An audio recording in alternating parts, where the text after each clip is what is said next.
The story starts with a kid playing a strategy RPG on his PC, even while in the hospital. Out of nowhere, his body gets heavy, everything goes black, and his mind is sucked into an imaginary ocean. Until, suddenly, he wakes up in a forest, sitting all cool on a stone throne. And to complete the isekai combo, a woman approaches, speaking to him as if she'd been waiting for the handsome guy to wake up. When she steps out of the shadows, it hits the kid right away.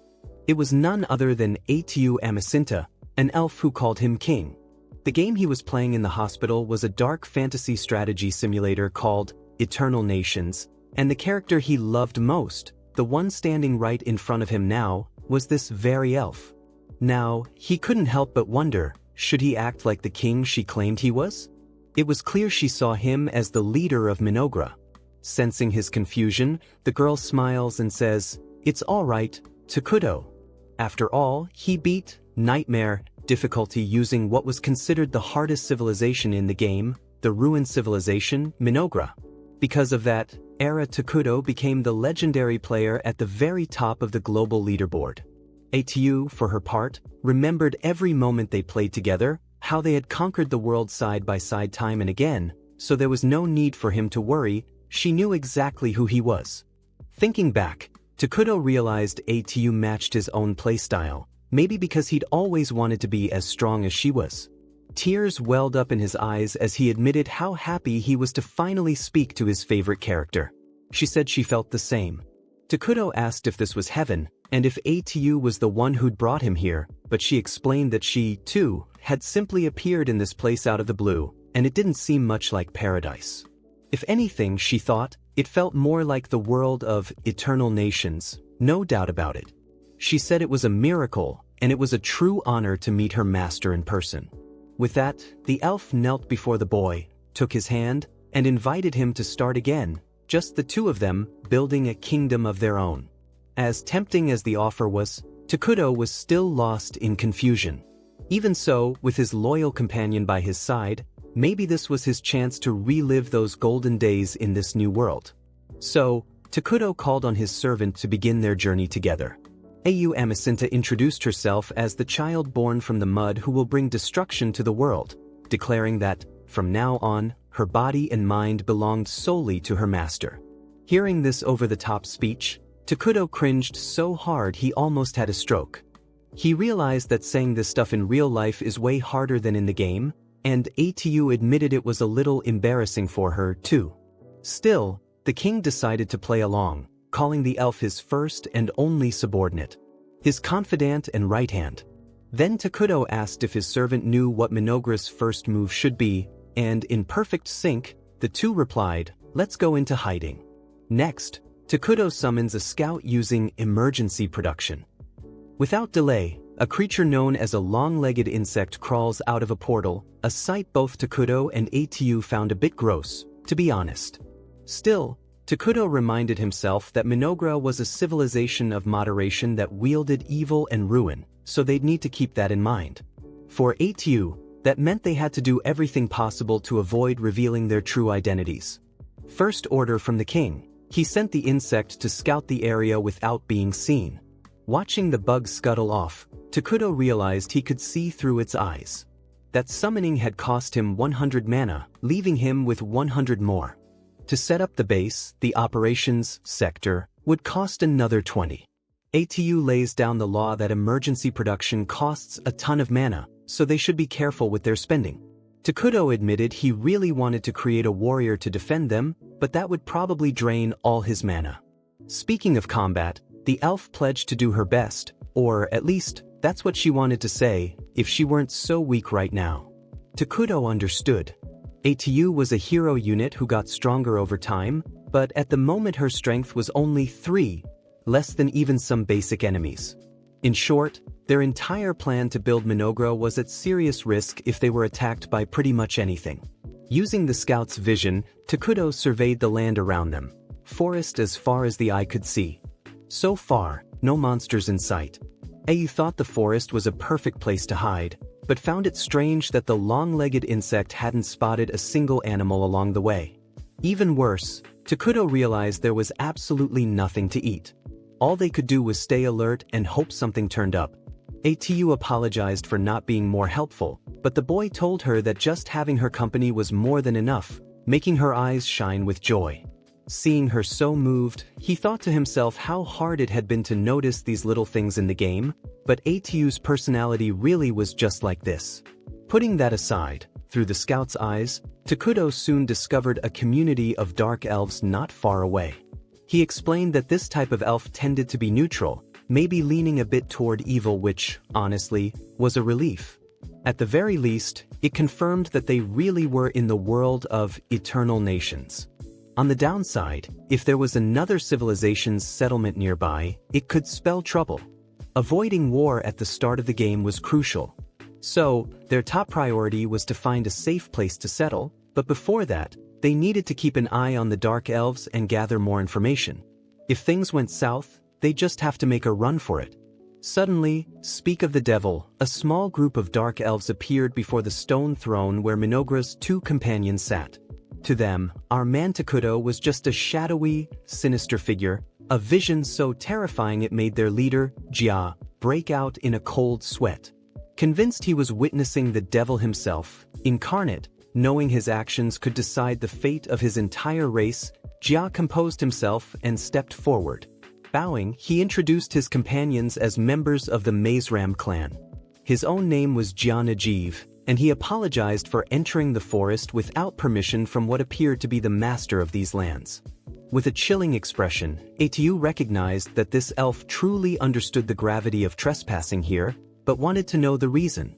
Jia explained that their clan lived in Iragia, but they were persecuted and forced to flee into the forest.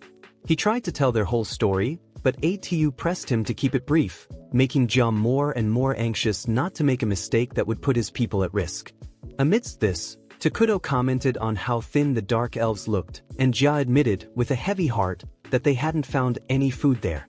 The elf then wondered why his clan had to endure so much suffering, when all they wanted was a peaceful place to live. Out of nowhere, the supposed master of the shadowy forest offered him a handful of apples. Takuto mentioned that they taste delicious if you cut them into the shape of a rabbit. Jia had never seen fruit like this and wondered if it would be rude to try one on the spot. But the rest of his group was too hungry for such concerns. They bit into the apples and smiles spread across their faces. But that wasn't all. Takuto opened a portal and handed out pears as well. Jia bowed even lower, saying there were others like them, including small, starving children. So, instead of eating now, he asked for permission to take the fruit back to the others.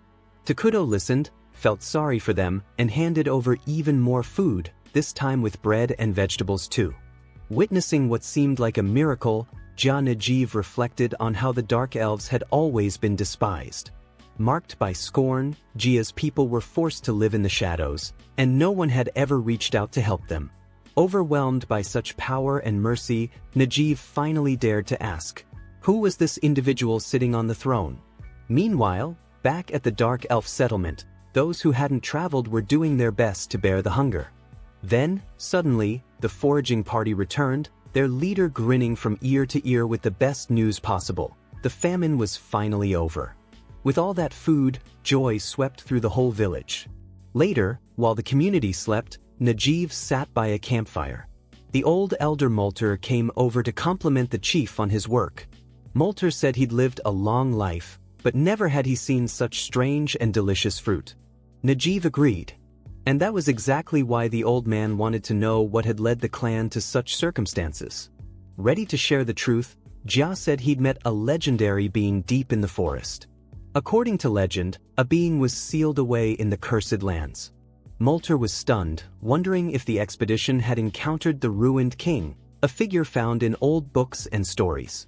When the world reached its limit, the ruined king would appear, bringing devastation to all. As much as no one could say for sure, it was also impossible to say the legend was just a lie. Jia, for his part, never caught the being's name, but had to admit that the frightening appearance fit the title of Ruined King all too well. The entity was simply beyond comprehension, but at least he had a servant who could clarify his words. Whatever the case, even without certainty, Multer senses that this is nothing good. Now that his stomach and a bit of his mana are replenished, The elder can feel it clearly. This forest is far from normal. He wonders if Jia gave the entity something in exchange for the food. But the chief insists that's not the case. Molter doesn't buy it. He argues that the King of Ruin would never do a good deed without expecting something in return. But Jia swears there was no price. It genuinely seemed to be an act of mercy. His grace, as Jia calls him, saw the dire situation the Dark Elves were in and showed them compassion. Hearing this, Elder Molter is infuriated that Jia would refer to the King of Ruin as his grace, and starts to suspect that the leader has fallen under the entity's spell. That's when an argument breaks out between these two pillars of the community. Jia insists they owe the utmost respect to someone who fed their people. In fact, he turns the question back on the elder, asking what he would have done. But even Molter can't answer, so he apologizes. From now on, he declares, as the head of the Maze Ram Dark Elves, he'll personally handle matters with the King of Ruin. After all, Molter has lived for 2 centuries, he's sure he can figure something out. Meanwhile, back with Minogra's founders, Atu scolds her master for blowing through a bunch of mana to feed the Dark Elves, reminding him that they need to start building their own nation. Takuto, a little sheepish, admits that he needs his companion now more than ever. Hearing this, Atu drops her tough act and slips into a weirdly love-struck, submissive mode, as if a single kind word from her master is enough to make her melt completely. Takuto, meanwhile, laments that he just couldn't manage to communicate properly with the Dark Elves. No matter how hard he tried, the words just wouldn't come out. Atu confesses she thought he was just trying to act like a mysterious mastermind who hates long speeches and lets his subordinates handle the details. But the truth is, my friends, the kid is just terrible at communication. He never was in his previous life, and it's not like he was suddenly going to become a master of rhetoric and charisma overnight. In other words, he wasn't quiet to look cool, he was quiet because he's shy as hell. The next day, the Elder Molter asks the young elf leader if he's ready to return to the place where the King of Ruin awaits them. As soon as the elf agrees, the experienced elder gets a bad feeling about it, worried about what that entity might want in return for helping his people. Even though Jia insists he never mentioned any kind of payment, the old elf knows the score. After all, evil beings always expect some kind of reward. Regardless, he understands the Dark Elves need the king's help to survive. Jia agrees, pointing out that even if they left the forest to search for food, they could still come back empty-handed. Speaking of leaving the forest, Molter reminds them that one of their hopes is for the clan to reach the Dark Continent and find a kingdom where they won't be hunted, and that maybe this is their last chance. With that said, both leaders agree on one thing: the fate of their people is in their hands. But what they don't know is that our boy Takuto is spying on this whole conversation thanks to his scout. The scene then changes, where the scout quickly returns to his master to report that the Dark Elves would be arriving soon. Atu, our protag servant, already suspected the elves wouldn't be able to carry all the food in a single trip. Takuto, for his part, points out that having people with different cultures and technologies nearby could easily lead to conflict. In fact, he'd prefer if they just took the rest of the food and got the hell out as fast as possible. But the truth is, he's worried he won't be able to negotiate with the elves because of his communication problem, which could cause misunderstandings down the line. Seeing this, Atu offers to handle the negotiations on her master's behalf, which would also serve to elevate the king's grandeur. He accepts and thanks her. The scene changes once more, and now we see that as night falls, Jia arrives before the King of Ruin, accompanied by the tribe's elder, who introduces himself as Molter Cordal Mazrim. First things first, Molter expresses his gratitude for the king's generosity, and then asks for the honor of learning his great name. Cautiously, Atu looks at the king, who gives a nod of approval. Taking the hint, she introduces him as Ira Takuto, Lord of the Apocalypse and Ruler of Ruin, and demands he be treated as formally as possible, leaving Jia visibly impressed. Atu also introduces herself, and Molter vows to engrave both their names into the very soul of his people. Watching silently, Takuto thinks everything is going smoothly so far. After that, Atu tells the elves they can take the food and leave. Molter then asks how he could repay the King of Ruin for his help, but the elf woman immediately waves it off, insisting they could never offer anything worthy of the king's greatness. Besides, since the Mazrim clan has nothing valuable enough to match such generosity, Atu interprets this as a suspicious attitude, which makes the exchange tense. She questions if the elves are planning something behind all this empty talk. Sensing the tension in the air, Takuto whispers a few things into his servant's ear. She flips out, grumbling that these elves are terrible negotiators and that if they don't leave the king alone, they'll only cause trouble and should be annihilated for it. Raising her voice, Atu declares that their heads would look perfect mounted on pikes. Takuto, meanwhile, tells everyone to calm down, guessing that the Mazrim just want to build a relationship that benefits everyone. So, maybe it's best to accept some form of compensation just to put their minds at ease. With that, Atu turns to the Dark Elves and announces that the king is willing to accept a token of gratitude for his charity. As relief washes over the Mazrim's faces, Takuto realizes the elder must have suspected a catch, considering the King of Ruin's evil alignment. Picking up on these unspoken cues, Atu calls the old man a fool for thinking Ira Takuto is some wicked ghost or malevolent spirit. Setting that aside, since she has no idea what to actually ask for in return, she thinks for a moment and decides it would be good to hear everything the Dark Elves know about the world beyond the forest. Molter offers to share all his knowledge, and Atu demands that the Mazrim clan leave the forest once their pact is fulfilled. Gia is clearly shaken by this demand, and Takuto immediately sees he's much easier to read than the elder. Molter admits that nothing would make his clan happier than being allowed to stay in the forest, but Atu won't allow it. Furthermore, if the Mazrim want to keep the lives that were spared, they must not speak of what happened here. Faced with the weight of this ultimatum, Gia seems ready to protest, but Molter calms him and resumes the negotiations, expressing gratitude for the audience with the king and agreeing to everything Atu laid out. As the Dark Elves depart, Takuto wonders if this is really the right thing to do. After all, if the Mazrim are exiled, they'll likely collapse somewhere along the way. Knowing that exile could very well mean death, the King of Ruin extends his hand and invites the elves to become his subjects. Outraged, Atu asks what the hell the king is thinking. He explains he was considering using the refugee system. After all, Dark Elves aren't inherently good or evil, but if they're accepted as refugees into the civilization Takuto plans to build, and if things work like they did in the game, the elves would eventually become evil like them. Atu agrees it's possible for beings of different evil alignments to coexist, but points out that Dark Elves are nothing like Minogra's main citizens, the homunculi, which could create friction. Takuto admits it's risky, but asks Atu to jog her memory and remember what the homunculi look like, and if she could handle living with only those creatures as citizens. She admits it's impossible to put up with their ugliness and stupidity for all eternity and that it would mess with their minds. Atu turns to the Mazrim and announces her master's intention to soon found a nation. If the elves are willing to become citizens, they'll be protected by the king and promised eternal happiness. Last but not least, Atu tells them the real deal. The Dark Elves will become evil beings. With that, they're free to choose their own fate. But, adding a personal note, Atu assures them their side is a lot more fun than it looks. In the next scene, while walking toward the Dark Elves tribe, Atu kept reminding Takuto to watch his step, since he was barefoot. She pointed out that, although it took some time, the Mazrim had finally agreed to become citizens of Minogra. Even though they hesitated at the idea of becoming evil, deep down, they knew from the start this was their best option. Eventually, the pair arrived at the tribe and were greeted by the people, all kneeling in respect.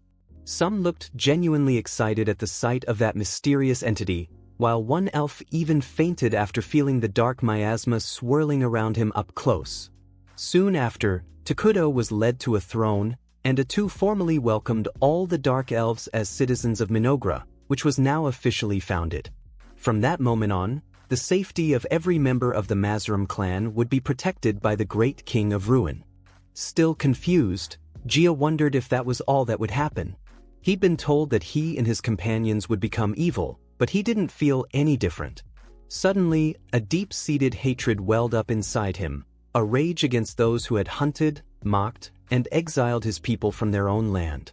Another elf felt the same, which made her declare that she hated every living being in existence. The same feeling could be seen on the faces of every elf in the tribe. Amid all this, Takuto approached Jia to ask if he was alright, and the Mazrim leader realized that this, too, was a form of happiness, the joy of being cared for. Then, with tears in their eyes, all the elves greeted King Ira Takuto, their enthusiasm so overwhelming that even the king himself had no idea why everyone was so worked up. Meanwhile, Atu simply smiled with pride and satisfaction. A few days after founding the nation, Takuto looked at the map of the continent that Molter had given him and muttered that he was cornered. Atu asked what was going on and, flailing on the floor like a kid throwing a tantrum, the leader complained that their kingdom had the worst possible starting position, as there were already two major nations on the continent. To the east was the Holy Kingdom of Qualia, a human civilization devoted to the holy god Arlos, and to the west, Elna, a kingdom of elves who worship nature. In other words, if either of those nations discovered their evil nation to the south, there wouldn't be anything left but dust, especially since Minogra was just starting out and still incredibly weak. To make matters even worse for our protagonist and his people, these lands were so cursed they didn't have a single natural resource they could harvest. However, it wasn't all a tragedy. They remembered that Minogra had the homunculi as its base population, who, as fertile and happy as they might be, were still dumb and consequently made it impossible to produce any research. But now, for the first time, the nation didn't have to rely solely on them, since the Dark Elves were part of the kingdom and could cover those weaknesses. Speaking of which, Atu's ears twitched. She announced that the elves were back, ready to report on the outside world. Without delay, the tribe's elder met with the King of Ruin, alongside the other elf leader. This time, Jia brought his assistant, Emil, since she was smart and well-versed in legends and the ways of other nations. Turning to plans for the future, Atu revealed that the Mazrim would be assigned to key positions in Minogra's administration. Molter would oversee state affairs, since he could use magic and it was a position of great responsibility. Jia would lead Minogra's warriors, also taking charge of recruiting new forces. Jia enthusiastically accepted the new role and promised that if the king commanded, he would show no mercy to any enemy and would display their impaled corpses as a warning. Hearing this, Takuto nearly crapped his pants, leaving Jia genuinely confused. To smooth things over, Atu explained that Takuto preferred peace, which left Jia kind of bugging out. After all, why the hell would the King of Ruin be a pacifist? Anyway, with everyone's role set, Atu told the elves to get some good rest, and when they were in good health, to start building houses. Seeing that Jia had put his foot in his mouth, Molter expressed his deepest gratitude to the king and insisted that, unlike Jia, who only took pride in his muscles, the elder would prove his worth with wisdom. Jia fired back, promising to show off his own vitality, something an old man like Molter could never match. Unsure what to say, Emil just mentioned that she'd work hard, leading Atu to whisper to Takuto that these people seemed a little obsessed with work.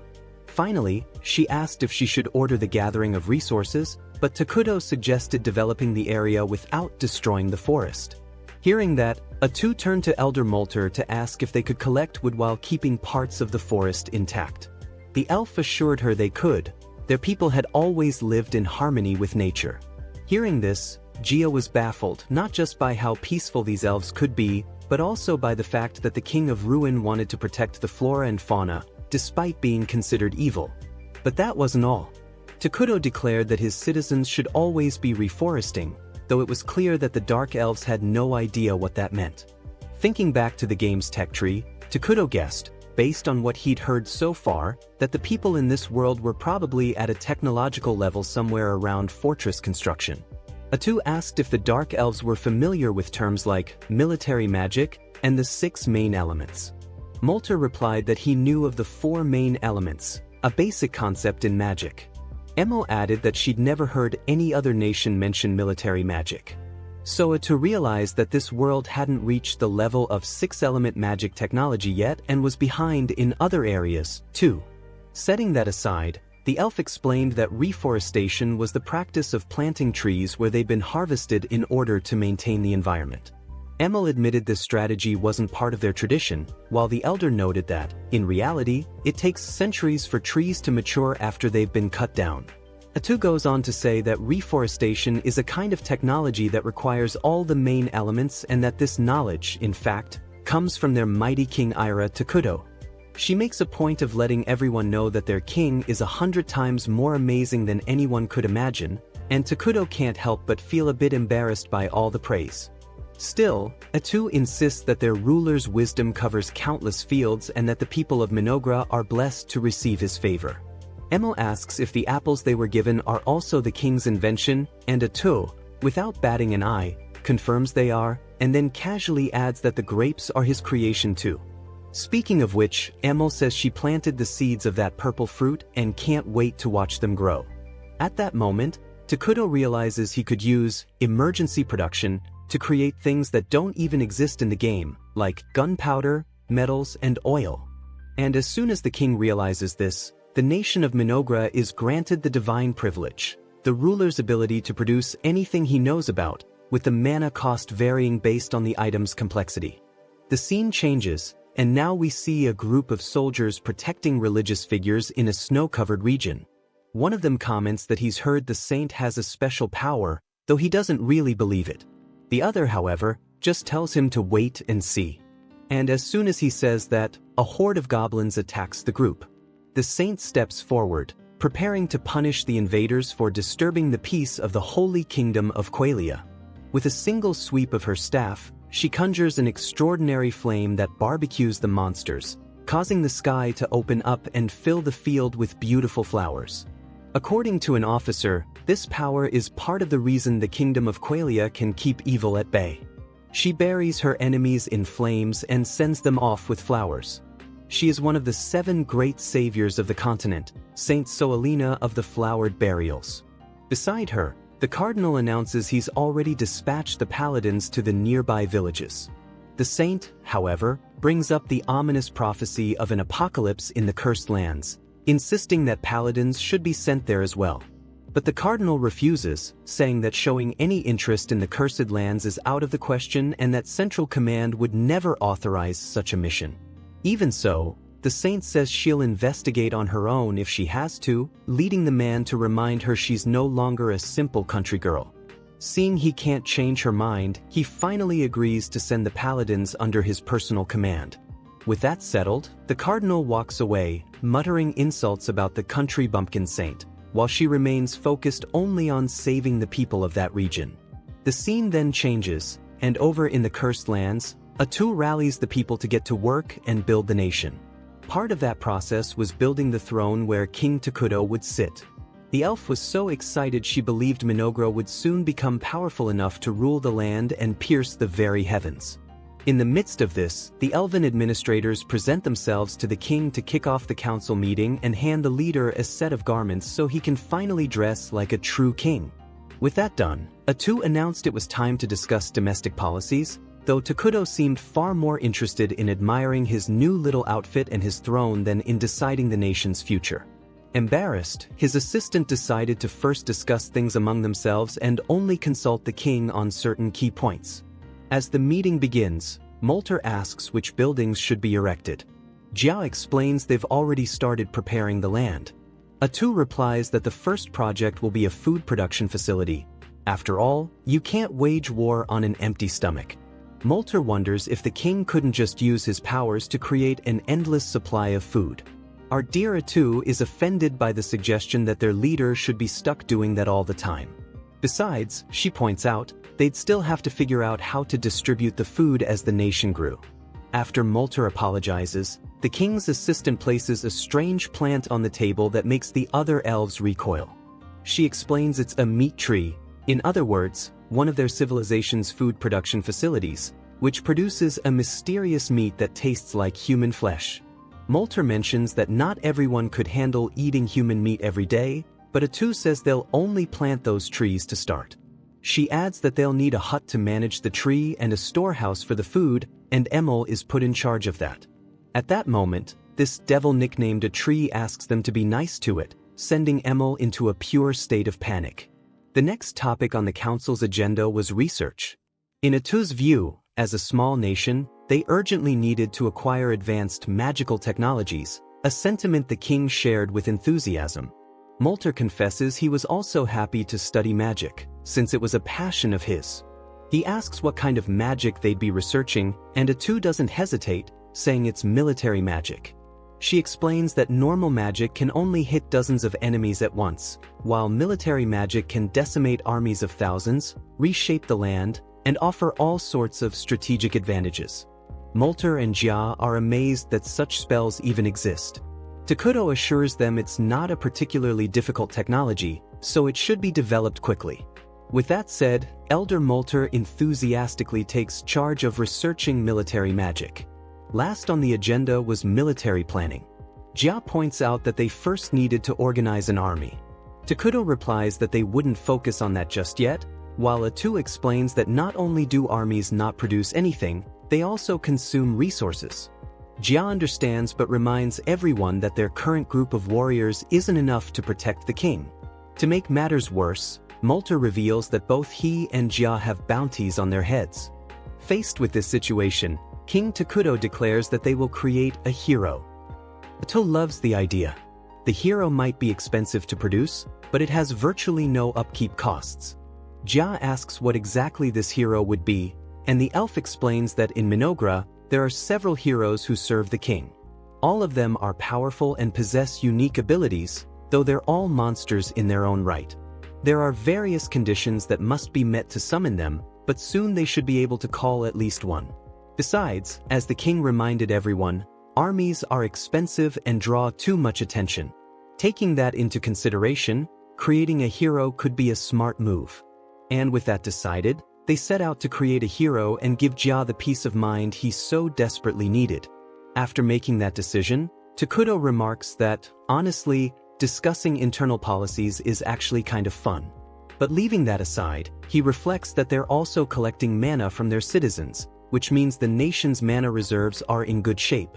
The amount they collect is directly tied to the people's happiness. Therefore, the happier the citizens, the more the nation thrives. The scene then changes once more, and now we go to the Holy Kingdom of Qualia, where a warrior named Lonius has his prayer interrupted by a supposed emergency. He's not happy about Vertil's lack of respect for the sacred place. As Lonius tucks his ring away, Vertil jokes that the man's wedding band must have become a lucky charm. He asks the names of Lonius's wife and daughter, but he's ignored. Vertil insists, explaining that a high-ranking paladin is demanding an answer. Reluctantly, Lonius replies that his wife is named Marcia and his daughter is Mina. Satisfied, his superior notes that they'll be traveling for a few days and jokes that he was planning to tease Lonius if he started calling out his wife's or daughter's name in his sleep. But unbothered by the mockery, Lonius thinks to himself that while this guy is extremely rude and annoying, on the other hand, his skills are fantastic. In any case, Vertil is annoyed to be sent to the Dark Continent, but Lonius explains it's because they need to investigate a revelation Saint Soalina received. Vertil complains that their unit is far too small for something so delicate, since it's just the two of them, and they've been told to fill out the rest of the party with mercenaries. Lonius agrees it's rare for them to investigate outside their borders, so clearly, there must be a reason they forced Vertil to join him just before departure. As they leave, the pair runs into a group of soldiers who salute Chief Lonius. Vertil assumes his partner must have hired these mercenaries and suddenly gets much more motivated. Lonius considers that, despite Vertil's attitude, he's still a high-ranking paladin, which will definitely boost the team's chances of survival. Back in Minogra, things seem to be going smoothly. Takuto watches the whole process unfold, his eyes filled with joy and hope. He's seen his civilization get started in the game countless times before, but now he gets to witness it firsthand, as if it were real life. And that's just incredible. Soon after, he and Atu are taken by Emil to visit the nation's residential area. According to their guide, the Dark Elves are experts at building homes in the treetops, but since they've been prioritizing the meat trees, not many houses have been built yet. At least the food trees are growing well, and the food storehouse should be finished soon. Emil also mentions that, at the Institute of Magical Research, Elder Molter is gathering those with magical talent to kick off new research. Takuto is pleased with his subordinates' initiative and resourcefulness. And most importantly, the Dark Elves, who were once so thin and exhausted, are now full of life. Emil, a little anxious, asks what the king thinks of all this, since they've all been working so hard to repay the mercy he's shown them. Takuto assures her he thinks it's all amazing and says he's happy to welcome the Dark Elves as citizens. And she, realizing she's been recognized for her hard work, starts to cry with joy. After composing herself, she points out that the meat trees are almost ready for harvest, all thanks to the agricultural tools the king provided. With a haunting voice, one of the trees claims its fruit is almost ripe enough to eat, sending shivers down Emel's spine, while Atu, thrilled, celebrates that they've finally secured enough food. Emel then wants to show them the water source she'd mentioned, but on the way, she senses something strange in the forest, and her suspicions are confirmed when they reach the water. Gia and Molter arrive soon after, but Emel reveals that, unfortunately, the water is no longer good. Molter examines the color and agrees, but Atu takes a sip and declares it's perfectly fine. The Dark Elves are taken aback, but she reminds them, this place is known as the Cursed Lands, and this is proof that the area has truly become part of Minogra's domain. Takuto asks the elves to take a deep breath, and as they do, they feel their minds become sharper and their bodies noticeably stronger. Atu says the Cursed Lands benefit evil beings, while harming those who are neutral or good. Hearing this, Gia drinks the water and finds nothing wrong with it. Takuto points out that this conquered territory is perfect for defense, and soon, all of Minogra's land will be the same.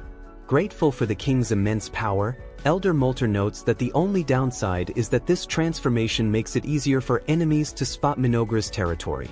Once again, Gia insists they need to form an army. Unfazed, Atu reminds everyone that they'll be creating a hero, to which Molter admits, with some confusion, that he has no idea what that means. And well, sometimes actions speak louder than words, so the elf thought it would be easier to show what she meant. At that moment, magical, shadowy tentacles shoot out from her back, slicing through the trees behind her as if they were razors. After that visceral demonstration, the elf revealed that she herself was a hero and that what they had just seen was nothing compared to what she could do at her peak. In other words, heroes have the power to wipe out entire armies on their own. Takuto explained that heroes only get stronger over time, even if they barely lift a finger. So, as long as they can stay isolated, Atu alone would be enough to defend the nation for now. Still, after his subordinate's little demonstration, the king couldn't help but complain that she didn't need to cut down half the forest just to prove a point. Once again, the sheer power of King Takuto and Thalamacenta left the Dark Elves awestruck, completely won over. They vow to build a palace worthy of their king as soon as possible. Honestly, Takuto didn't much care for the idea of living in a palace, but the Dark Elves, however, were scandalized by the thought. The idea that the supreme ruler would settle for the same standard as his people filled them with guilt. As Takuto scratched his head, his friend pointed out that building a palace would be expensive, but it could also generate resources and would boost the citizens' happiness. With that, Takuto admitted that, once upon a time, he'd actually wanted a floating castle, so maybe having a palace wouldn't be so bad after all. The Dark Elves were fascinated by the idea of a palace soaring through the sky, something that not long ago would have seemed completely impossible. But after everything they'd witnessed, they were starting to believe that, with their king, even a flying city might one day exist. Once more, the elves fell to their knees and swore to serve their lord with all they had, praying for Minogra's eternal prosperity. Our protag, for his part, was visibly embarrassed by all the attention, but since everyone seemed motivated, he encouraged them to keep up the pace and continue building the nation. The scene changes, and we see that while Minogra is growing, the paladins are on their way, and everything points to a clash being inevitable in the future. Meanwhile, after gathering the expedition team, Verdel praises Lonius for managing to round up so many mercenaries, especially considering that most of them are up north, dealing with the northern disturbance. This whole mess started when barbarians suddenly appeared in the northern province of the Holy Empire of Qualia, raiding villages and causing massive damage. The Saint and the Imperial Army were sent to deal with the chaos, but things are still far from under control. And as a mercenary named Bargo cracks a sly smile talking about the situation, Lonius quickly cuts him off, telling him not to act like it's not his problem. But the mercenary just shrugs it off, insisting that either way, it's not his problem. Surprised, Verdel asks if his crew doesn't plan on heading north. Considering the huge payout they're offering, Bargo explains that nobody's willing to risk their necks after rumors confirmed there's a witch involved in the conflict. In any case, Verdel closes the subject, reminding everyone that their path lies south, into the cursed lands, where nobody knows what they'll find. Meanwhile, deep within the cursed lands, a ghostly figure prowls the shadowy forest, its face hidden beneath a hood. As night falls, the group settles in at a tavern. Lonius brings up the witch from earlier, curious if the rumors are true. But the mercenary dismisses it, saying it's just gossip and that people love to blame the chaos up north on some kind of monster. The paladin agrees, calling it ridiculous, especially since the saint herself is on the case. Bargo says the rumor was probably cooked up by heretics, but just as he's about to continue, Verdel tells him to stop. By this point, the paladin is clearly drunk and calls for another round, leading Bargo to ask if he hasn't had enough. Verdel replies, "After tending to the suffering of the people, in your own home, before your family, you may lay aside your sacred vestments." In other words, when the day's work is done, there's nothing wrong with relaxing a little. Lonius, knowing the scriptures inside and out, corrects him, pointing out that the holy god Arlos only meant that we're excused from our sacred duties when we're around family, not that it's an excuse to get wasted. Unfazed, Verdel says he's ready for a good old religious debate. But at that exact moment, the waitress arrives with another mug the size of a bucket, which makes the conversation change course. Bargo, meanwhile, gets back to business. He points out that two paladins are going out of their way to investigate the cursed lands of the Black Continent, and he wants to know what's so important down there. Because if it's something like a witch, he and his men are out. Verdel assures him that's not the case. In fact, it's about dark elves who fled to those lands, and the Qualian authorities are worried they might stir up trouble. Bargo nods, understanding. That race of elf is infamous for assassinations and curses. Lonius adds that they could become a threat if they get stronger in secret. But Verdel tells him not to stress, they're just there to investigate this time. And if things go south, they can just bail, which Bargo is relieved to hear, as bailing seems to be his specialty. But the other paladin questions if that's really how a warrior of God should act, since they swore to lay down their lives to fight evil. His colleague counters that seeking glory isn't always the point, and that sometimes, you have to take one step back to take two steps forward. After all, everyone here has family waiting for them, and that's reason enough to be careful before diving headlong into danger. And I gotta say, I agree with this guy. That said, the paladin finds himself wondering when he became the old drunk who gives everyone advice. But leaving that aside, he raises his mug and proposes a toast to the expedition. With a deep sigh, Lonius clutches his ring and asks the holy god Arlos to watch over them all. Meanwhile, on the Black Continent, our King Takuto gathers the elves for an event that none of them quite understand. He piles up a mountain of fruits from the meat tree and casts a spell over it, slowly transforming the heap into a long-legged insect. Elder Molter is shocked, as he never imagined the king could create new life. Atu takes the chance to give a proud speech about the incomparable power of the King of Ruin, pointing out that this is just a small sample of what he's truly capable of. Therefore, if the people of Minogra remain dedicated and happy, it will awaken the king's full potential. In other words, it's everyone's duty to show their absolute devotion to Master Takuto.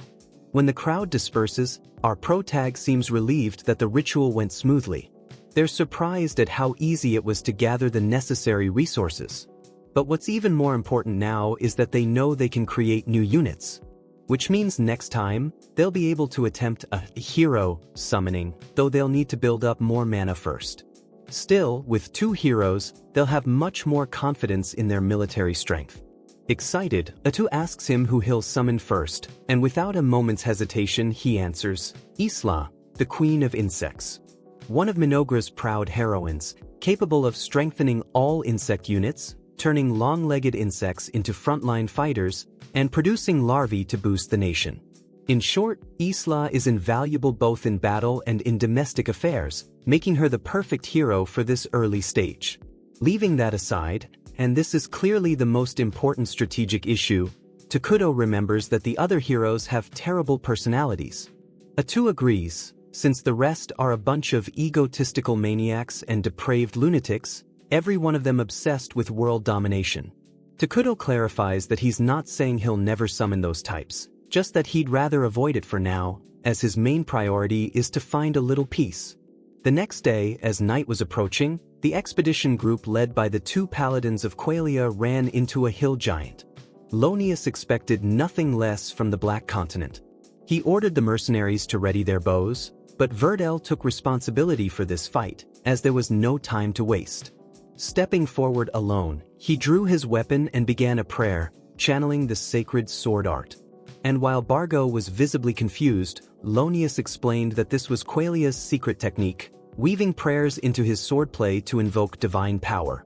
Meanwhile, Verdel was attacked by the giant's enormous club but managed to slice the weapon in two with his blessed sword.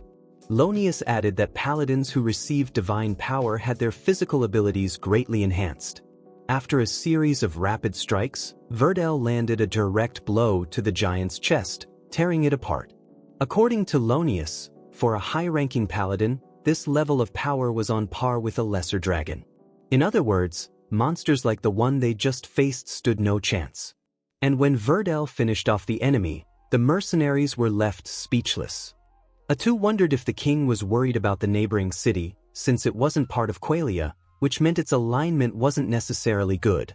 Therefore, it would be wise to decide how to handle it, since, being the closest, they'd probably be the first to discover Minogra's existence. Takuto was actually happy they were neutral. If they were good, negotiations would be impossible.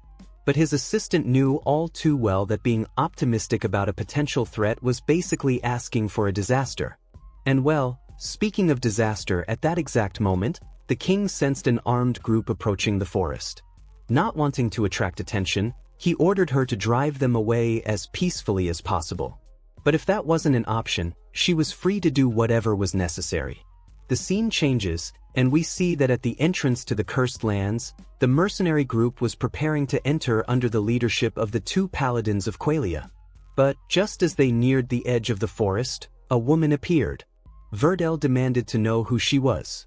The young woman introduced herself as a dark elf who had fled to the forest to survive. She asked what brought the paladins of Qualia there, but Verdel refused to reveal their purpose, questioning her presence. She replied simply that she was living with others who had gone through similar hardships. The elf urged them to turn back. Lonius tried to insert himself, insisting they were men recognized by God, but Verdel quickly shut him down. After all, he was the one talking now. The younger paladin insisted he couldn't just turn back and leave, but she pleaded for mercy, explaining that her people were terrified.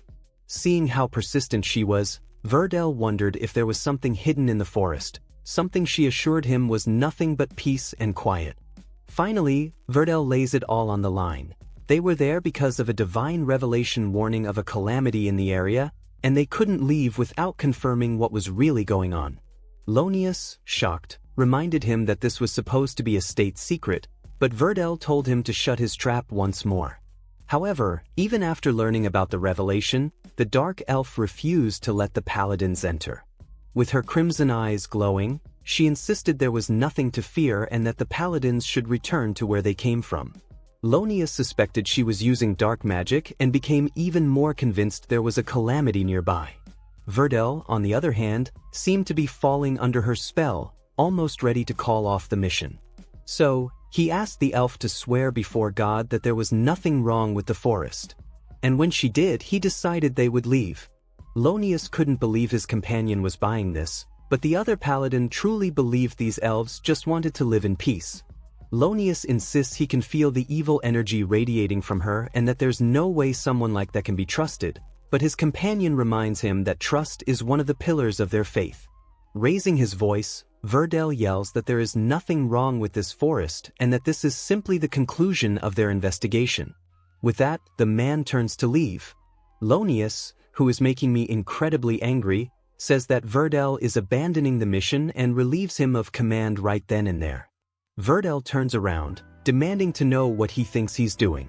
The younger paladin argues that he not only revealed the prophecy but is now about to leave without even investigating. From now on, Lonius proclaims, he's taking charge, and the investigation will proceed right now. Bargo responds to the call as if Lonius really is the leader. Verdel reprimands him, but the mercenary chief explains that it's Lonius who's paying his group. The elf pleads with them to reconsider, but Lonius orders his men to restrain her. On the other hand, Verdel commands that no one lay a finger on someone so defenseless. So, realizing her attempts to resolve things peacefully have unfortunately failed, Atu decides she has no alternative and will have to take another approach. And well, in a scene change we see what that other approach was. Lonius wakes up, with blood on his hands. As he takes in the tragedy that unfolded around him, he sees Verdel standing before a witch, the very creature responsible for slaughtering the mercenaries in such a brutal fashion. Atu, for her part, laments that things were going so well, but sadly, not everything in life goes as planned. Verdel, anxious, tells Bargo to make sure one of the messengers gets back home to report what just happened. But the mercenary replies that's not going to be possible, because Atu simply barbecued all their messengers with a single attack. And as he says this, we see the elf is brimming with confidence. She tells them not to be scared now. After all, she's exactly the kind of monster they were looking for. The soldiers' bodies drop to the ground, and Lonius is petrified with fear. However, Verdel still stands firm and tells them not to lose their cool, because it's either they die now or they fight to the end. With that, he orders everyone to take their combat positions. But our dear Atu doesn't seem the slightest bit intimidated. In fact, she finds this whole thing kind of amusing. Verdel then orders them to fire their arrows, and we see a shower of projectiles fly towards Atu, but she blocks every single one effortlessly with her tentacles, and this shatters the morale of Verdel, Lonius, and the others. Verdel then laments that everything was going so well. Atu agrees, mentioning that when you get down to it, the blame lies solely and exclusively with the bowl-cut idiot, since he was the one who kept up with that bossy and challenging charade. Lonius then questions what a witch like Atu is and what she's capable of. Verdel admits he was instructed to keep that information confidential, but since he thinks he's going to die anyway, it wouldn't make a difference. It turns out that when a saint receives a revelation and the higher-ups confirm it, that monster is then classified as a witch, and he has strong reasons to believe the woman before them is that very same being. Lonius hears the explanation and understands that they're both completely screwed. Atu then asks if they're done catching up on the gossip because she's about to finish them off. Verdel isn't willing to back down and tells the mercenaries to fall back, as he and Lonius will handle this mess. With that, the two of them charge forward with their swords in hand and make contact with Atu's tentacles. She smiles, saying they're much slower and weaker than she expected. However, things take an unexpected turn when they both manage to cut through her tentacles, something Atu herself can't believe just happened. After Lonius and Verdel create some distance, they conclude that their plan will be, first and foremost, to cut off her disgusting tentacles. But Atu doesn't panic. Instead, she strangely starts to caress the tentacle that was cut off. Verdel interrupts this with a strike that cuts off another of her tentacles, and Lonius follows up and cuts another, which makes Atu finally start to sweat. She now has only 2 tentacles left and uses them to take 2 of the paladins hostage, admitting that she might have underestimated them a bit and that they've proven to be much stronger than she thought. She knows full well how much humans care for each other, so she's planning on using these paladins as meat shields, perfectly aware that Verdel and Lonius won't attack. Verdel tells Lonius to keep us cool and think about the bigger picture. If they sacrifice these 2 paladins and defeat her, their victory would mean an end to all of this once and for all. They charge forward simultaneously to deliver the final blow. The elf is shocked to see them willing to attack, knowing it would mean killing 2 of their soldiers. And so they did, running their swords through the soldiers and are about to land a decisive strike. But that's when Atu decides to stop playing around. And as a consequence, we see Lonius open his eyes and find himself still alive on the floor. But as for Verdel, let's just say luck didn't smile on him, Atu did, and he bit the dust. Lonius, seeing this, doesn't understand what's happening because they had already cut off all her tentacles. She informs him that she can regenerate them as much as she wants. In other words, she was literally toying with them from the start.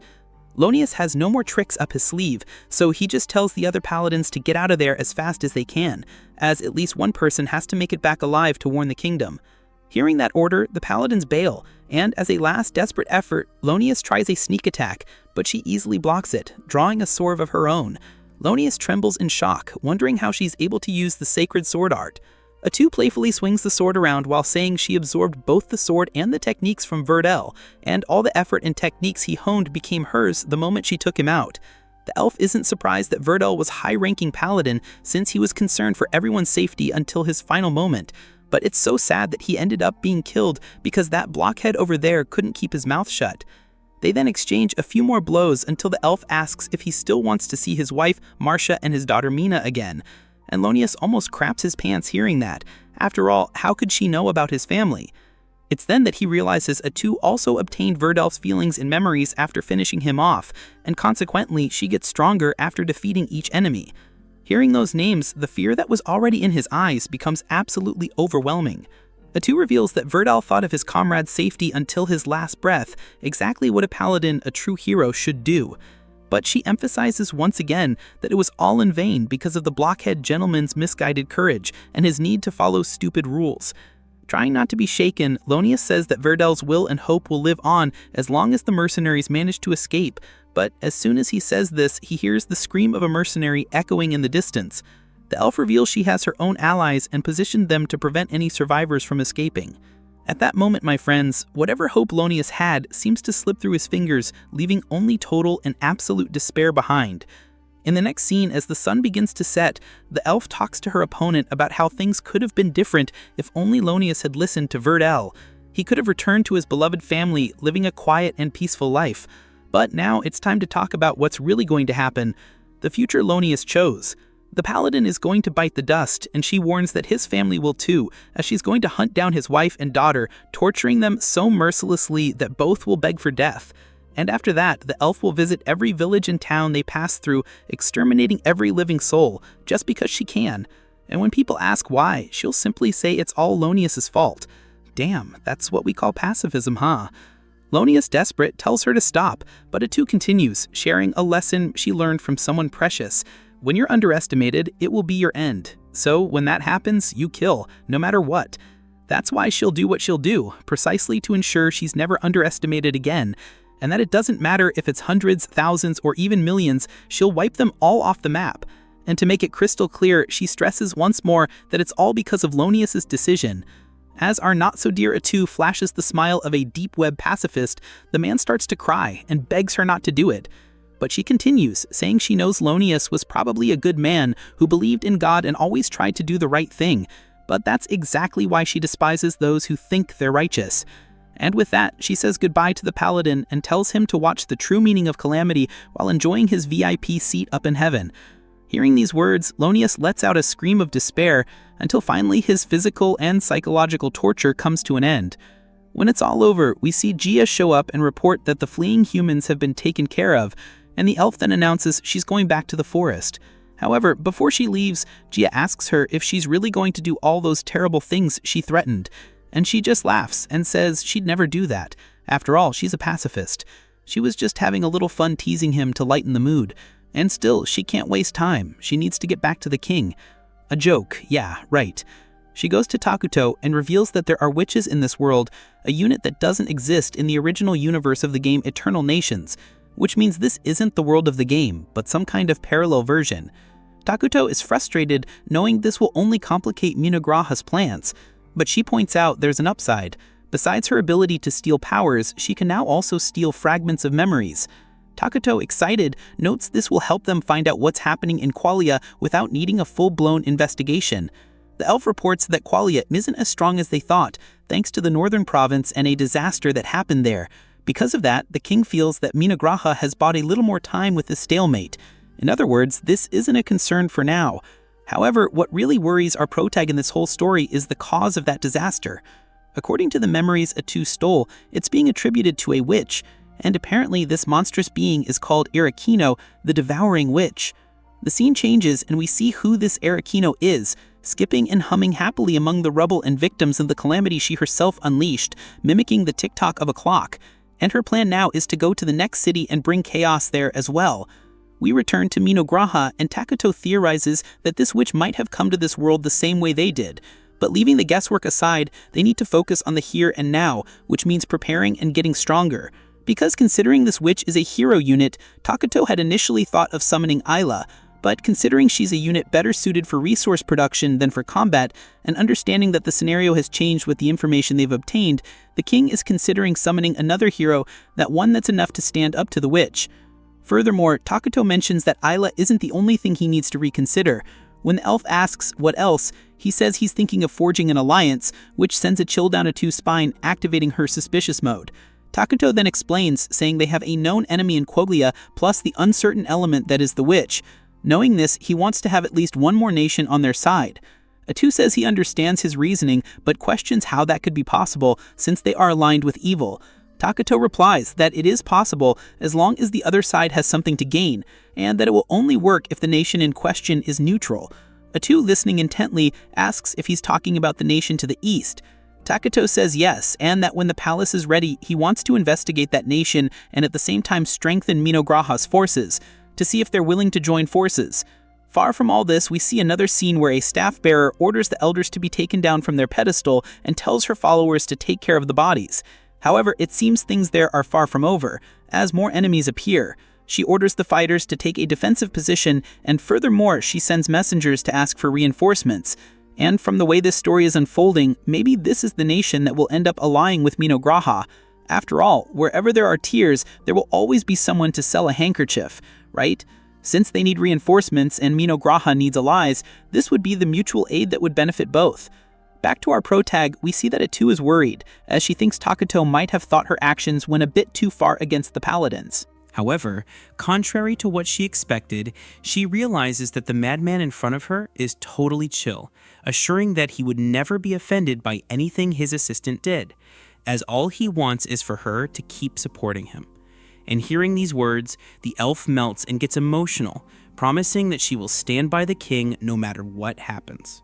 Shortly after, two young elf girls emerge from the forest, walking towards the still under construction city of Minogra, while wondering why the hell they're still alive.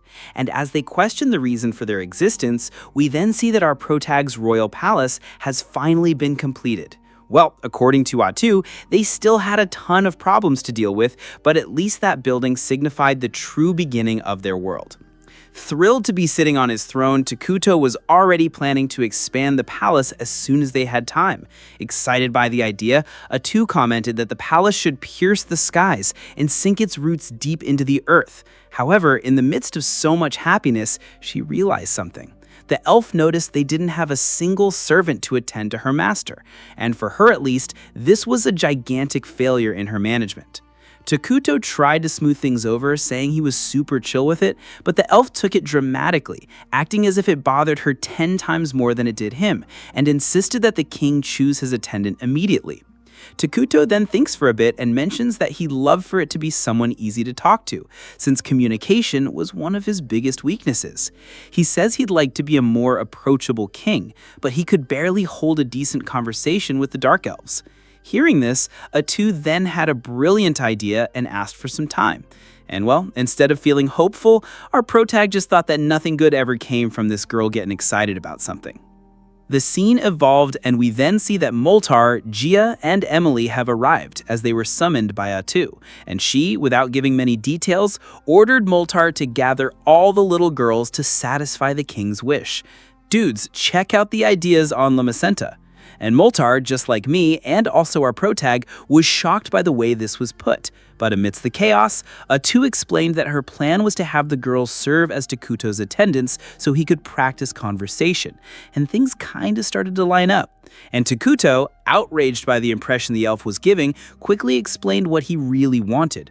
From what Moltar understood, Takuto wished to have innocent children around so he wouldn't feel bound by conventional thinking when speaking. Relieved, Gia observed that children often had ridiculous ideas, but that sometimes those ideas could spark revelations in adults.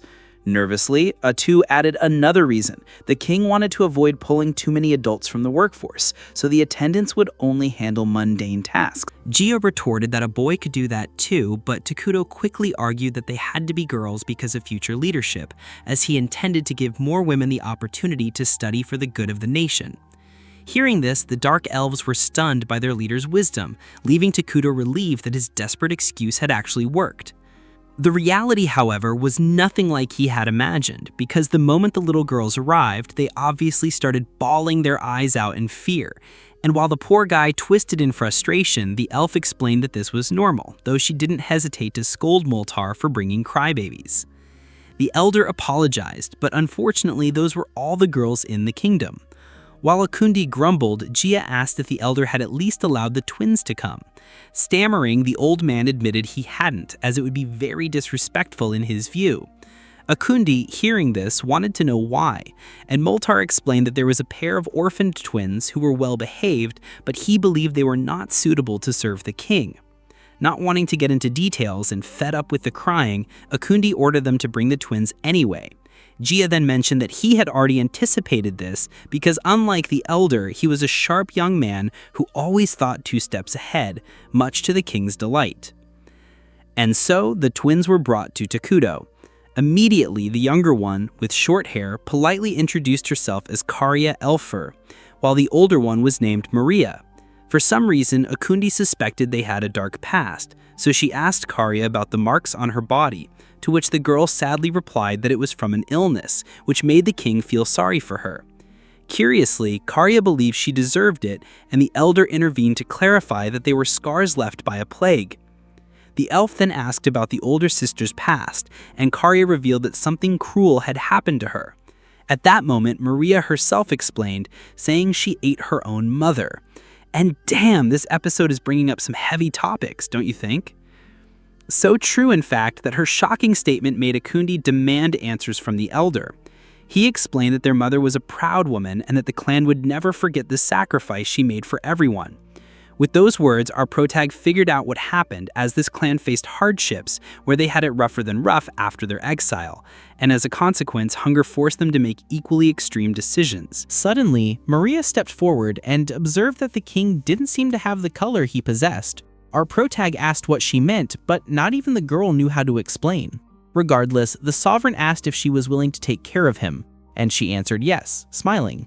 With that, the King of Ruin declared that from that day forward, Maria Elfer was a candidate for leadership in Minagra. Eito was astonished that the king was having such a normal conversation with a little girl, and the king asked Karya if she wasn't afraid, to which she replied that her duty was to be by her older sister's side. That night, Moltar returned to the palace to share something he deemed important, mentioning that the twins hadn't cried even once since losing their mother. With hearts so closed off, the elder asked the king to treat them with patience and compassion. A few days later, the two were working hard. One morning, Maria spilled a glass of water onto Kuto, and Karya rushed to dry him off. The scene then changed, and we move on to a meeting where Eito initiated the discussion on domestic affairs. Imli, who is the head of construction, reported that the timber stock was stable and the kingdom's resources were in good shape, enough to start a new facility, a clinic.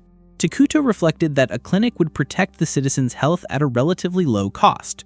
Imli also reported that the internal gathering of food and materials was going well, but the process of creating goods consumed a lot of mana, and the balance wasn't great.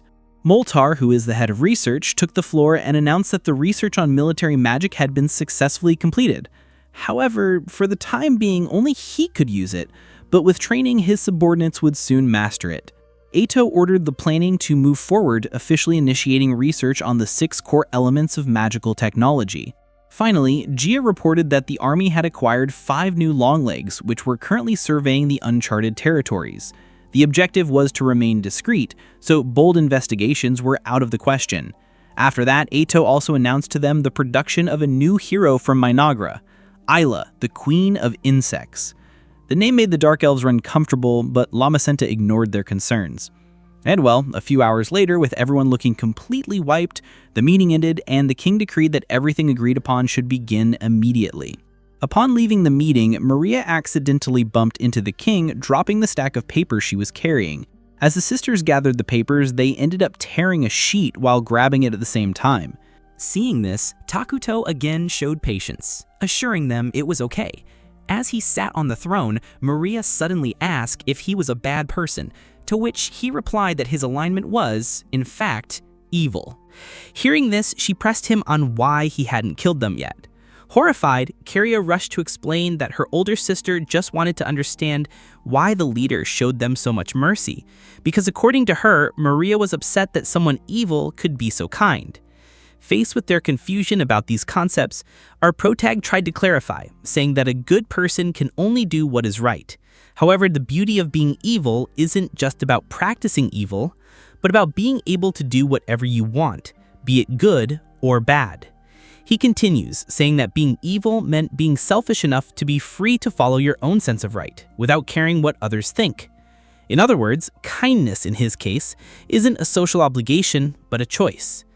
Carria shouted that it wasn't fair, while Maria asked if he wouldn't be punished for it. He replied that if he killed the good person who came to punish him first, then no, he wouldn't be. He then asked if their mistakes so far had been intentional, and they admitted they had. And when he asked if they feared death, they nodded. He concluded that they couldn't forgive themselves for having survived at the cost of their mother's life, and so they sought redemption in death. Considering this, he explained that they are alive because their mother's love triumphed over fate. He acknowledges how painful her choice was, but that's what gave the two girls the chance to still be here, and for that they should be proud. And in return for their mother's sacrifice based on her love, they should live their lives as they wish, so they could make their mother, who allowed them to live, proud. Hearing this attentively, the two gave in and began to cry non-stop.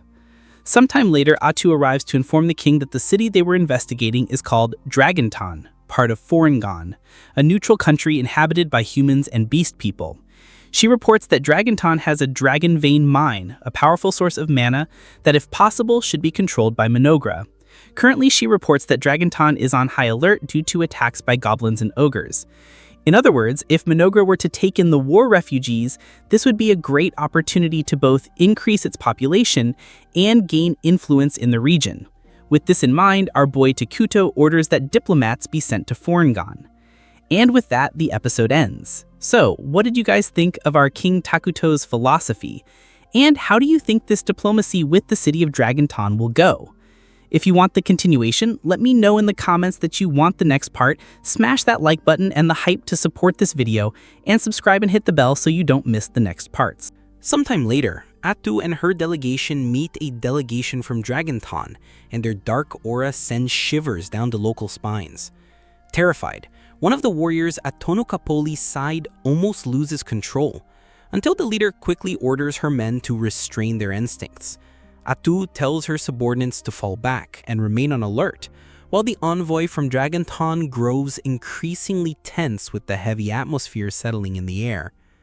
Suddenly, young Pippe steps forward and insists on handling the situation. Showing a lot of charisma, he greets the sinister beings and asks for their names. Atu quickly hides her tentacles, while Tonokapoli burns with rage at the brat's boldness. Once tempers settle, the elf walks alongside the cow woman in the forest, surprised to learn that she too has sought an audience with the King of Ruin, especially since Minogata had just sent a delegation to Dragonton.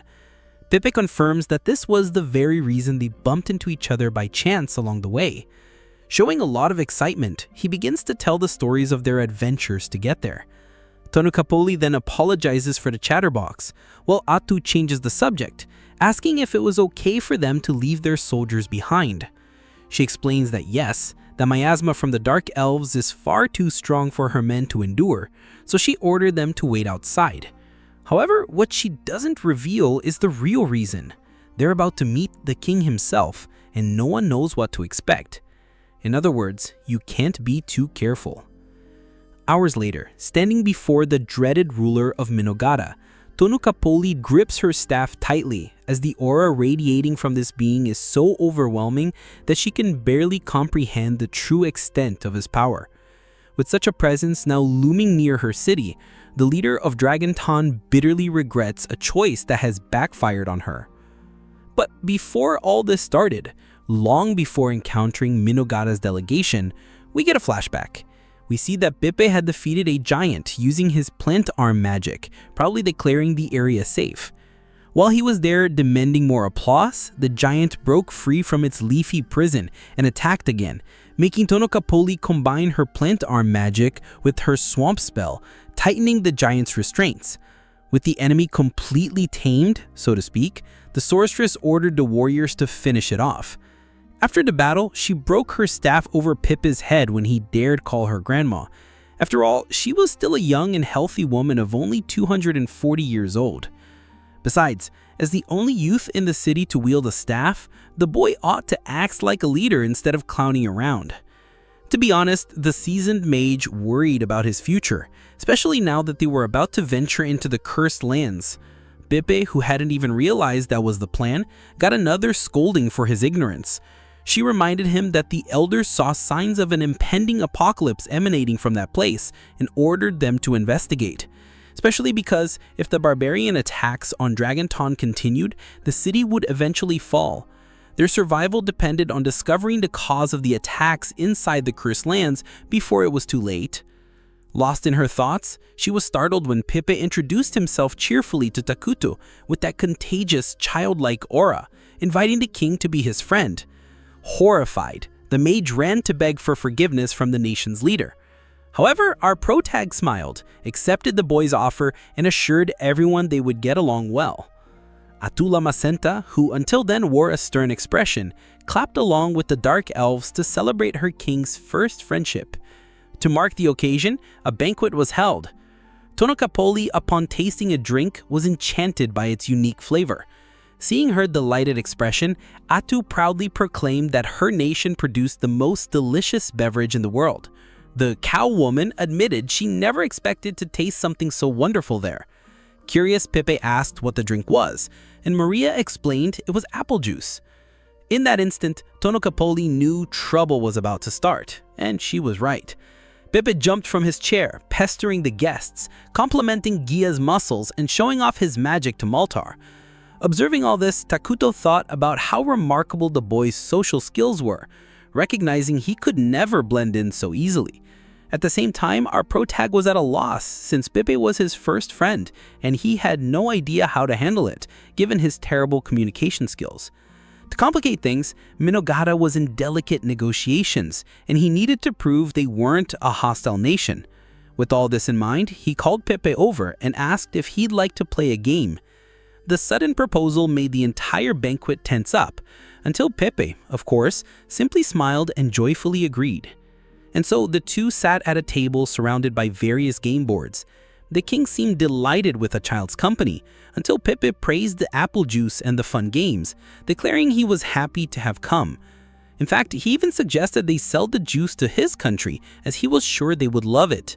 And while Tonokapoli was about to tear out the hair she didn't even have, Takuto recognized the opportunity. In the end, after the banquet, Pippe stuffed himself until he couldn't anymore, only to get another whack on the head from his countrywoman for getting a little too full of himself. Ato then asked the woman why they had come to Minogata, a question that once again raised attention. A bit hesitant, the cow woman admitted that her country had been under attack by barbarians. This was unusual, but Tonokapoli explained that since the attacks were happening on a massive scale, her nation decided to investigate. Takuto asked if Dragonton lacked military power, and the question made Tonokapoli even more anxious. She quickly assured them they were capable of repelling the threat, but emphasized that prevention was always better. Then Pippe spilled the beans, questioning if they hadn't come there to investigate and find a way to not get smashed by the enemies. The comment made Tonokapoli so nervous she almost left her body, and Ato just sympathized as she understands the randomness of airheads. Lamacenta then reassured her, saying that Minogara had no intentions of harming Forngon. With an innocent smile, the elf admitted that Minogata was a domain of evil that loved peace, and besides, if Dragonton were to fall, Minogata would certainly be the Horde's next target. In other words, the matter concerned them directly as well. Eager for military aid, Tonokapoli reflected that Minogata's willingness to help probably had to do with the Dragon Vein mine, but with her city's existence on the line, all she could do was play the game. Takuto replied that friends should help one another, and since Pippe's blunder put Dragonton in a delicate spot, Tonokapoli asked what they wanted in return. Atu immediately mentioned the mine, which left the cow woman visibly shaken. The elf clarified that Minogata had no problem co-managing the mine with Dragonton, but they wanted the right to choose which element the raw energy would be converted into. Donokapoli pointed out that this was a technology that would take at least 10 years to develop, but if they mentioned it, maybe Minogata had already made the breakthrough. Faced with this twist, the spokesperson for Dragonton declared that Pepe was an idiot, probably the biggest fool Forngon had ever seen. Even so, he was still the nation's future, and Pepe had a special gift. He could sense the nature of people. Therefore, the sorceress encouraged him to make the decision. Smiling, Pepe simply declared that what he most wanted was the friendship between Minogata and Forngon. In the next scene, Minogata's leaders gathered to review the agreements. Emil recalled that they had agreed to export provisions and toys in exchange for daily necessities and metal goods. For Moltar, it was a relief to secure these items without depending on the king. Atu celebrated that the greatest prize of all was access to the Dragon Vein mine. The elder observed that they had gained an advantage thanks to Pippa's screw-up, something that he agreed with, although deep down he thought that if it weren't for the boy, the friendship between the two nations might not have emerged so easily. The King of Ruin even wondered if the child had revealed Dragonton's weakness on purpose. Returning to the matter at hand, Atu raised the issue of future relations. Since no one knew anything about Forngon, Moltar insisted that learning their customs would be crucial. The problem was that their capital, Lua Crescent, was too far away. Because of that, it would have to wait. Takuto then ordered that aid to Dragonton be prioritized, while Moltar reminded them that they would need some formal pretext to enter another nation. The council suggested sending Maria and Kadia, who didn't have official positions yet but were deeply trusted. Takuto obviously worried, but Moltar reminded him that both were being trained as future leaders, so this would be their first chance to gain real experience. Even so, when the king still showed concern, Atu offered to accompany them, but Moltar argued that wasn't wise since she was Takuto's most close confidant. Hearing these words, the young elf was enchanted. In the end, Kadia remembers something Takuto once told them: they are free. Thinking about the freedom they have, they decide that they want to be useful to their master. In other words, they are willing to run whatever risks await them in Forngon. After much insistence from the girls, Takuto finally gives in. And Atu is shocked and even a little jealous that he gave in to the persuasive pleas of other people. At that moment, Emil suggests that it would be madness to send just the two young women alone, but the king has someone in mind to escort them. After the meeting, Takuto settles onto his throne. We see that Atu is still consumed by jealousy, and when our protag doesn't know what to do, the two girls advise him to just say what he's thinking. With that in mind, Takuto approaches his most loyal aide and thanks her for always thinking of him, mentioning that he always knew he only got this far because she was by his side. That's why he makes it clear that he needs Atu, and asks her to relax, because to him, she is unique and special. And my friends, this almost killed the elf. The guy's words were so firm that they hammered her heart to the point that it almost stopped working. At that moment, she can only think about when the two of them will finally get married and live happily ever after. After that, Takuto takes Maria and Kadia to visit Minogata's clinic, a low-cost facility where the population's illnesses are treated. But the real reason for the visit is that the girl's escort is waiting inside. Atu wonders if it's who she thinks it is, and the king confirms. It's the unit he just created. And with a glimpse of a group that is, at the very least, stylish, the episode ends. So what did you guys think of today's episode? Are you enjoying the anime? If you want the continuation, let me know in the comments that you want the next part. Smash that like button and the hype to support this video, and subscribe and hit the bell so you don't miss the next parts.